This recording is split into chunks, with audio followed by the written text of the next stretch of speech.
সকাল থেকে বৃষ্টিতে ভোগান্তিতে পড়েছেন কর্মজীবীরা। অনেক এলাকায় দেখা দিয়েছে যানবাহন সংকট, কোথাও পানি জমে তৈরি হয়েছে যানজট। সার্বিক পরিস্থিতি জানাতে সরাসরি যুক্ত হচ্ছেন সহকর্মী কায়েস রাহাত। যুক্ত হচ্ছেন রাহাত। এই যে মুষলধারে বৃষ্টি হচ্ছে, এই বৃষ্টিতে রাস্তাঘাটের পরিস্থিতি কেমন দেখছেন, বিস্তারিত জানাবেন।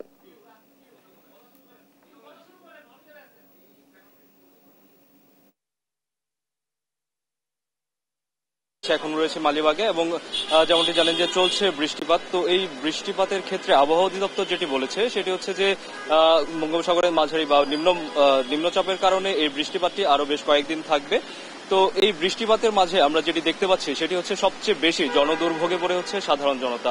এই মুহূর্তে আমরা মালিবাগে আসার পথেও যেটি দেখতে পাচ্ছিলাম যে একটি দীর্ঘ যানজটের সৃষ্টি হয়েছে, যেমনটি এখন আপনারা দেখতে পাচ্ছেন যে এখানে গাড়ির একটি দীর্ঘ যানজট রয়েছে। এবং যেহেতু এই সময়টিতে সকল অফিসগুলোর তাদের যাত্রা শুরু করে এবং যারা রয়েছেন পথচারী তারা মূলত তাদের অফিসে বা গন্তব্যে যাওয়ার উদ্দেশ্যেই বের হন, তো সেক্ষেত্রে এখানে একটি যানজটের সৃষ্টি হয়ে যায়। এবং যখন এই যানজটের সাথে বৃষ্টিটি এসে যোগ হয় তখন কিন্তু ভোগান্তির মাত্রাটা আরো বেশ কয়েক গুণ আকারে বেড়ে যায় আমরা দেখতে পাচ্ছি যেটা। এবং লোকাল বাসগুলো বা অন্যান্য যে গাড়িগুলো রয়েছে সেগুলো খুব অল্প সময়ের জন্য যখন থামে তখন সেখানে ওঠার জন্য একটি হুড়োহুড়ি পড়ে যায়, বা সাধারণ মানুষ যারা রয়েছেন তারা এই বৃষ্টির মাঝে অনেক সময়ই ধরতে পারেন না। অন্যদিকে রিক্সা বা এই ধরনের যে ছোট যানবাহনগুলো রয়েছে যেগুলো দিয়ে মানুষ সাধারণত ছোট বা অল্প দূরত্বের যে জায়গাটুকু সেই জায়গা থেকে যেতে চাচ্ছেন, তো সেই ক্ষেত্রে দেখা যাচ্ছে যে অনেক রিক্সাওয়ালারা অনেক বেশি টাকা দাবি করছেন বা ভাড়া দাবি করছেন বিভিন্ন গন্তব্যে পৌঁছানোর জন্য।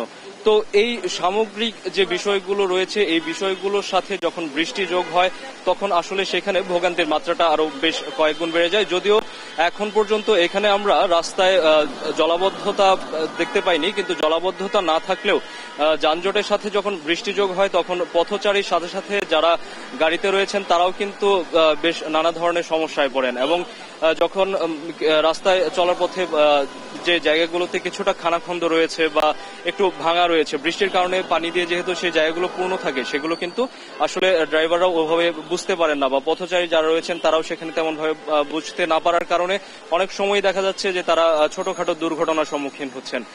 এর বাইরে বৃষ্টি নিয়ে যে বিষয়টি রয়েছে সেটি হচ্ছে যে এই বৃষ্টির কারণে মানুষ এখনো দেখা যাচ্ছে যে বিভিন্ন ফুটপাথে তারা ভিড় করে আছেন বা দোকানের সামনে ভিড় করে আছেন, তারা তাদের গন্তব্যে কিন্তু সময় মতো পৌঁছাতে পারছেন না। তো বৃষ্টির যে খবরটি ছিল সেটি নিয়ে ঢাকার মালিবাগ থেকে এই ছিল আমার কাছে সর্বশেষ।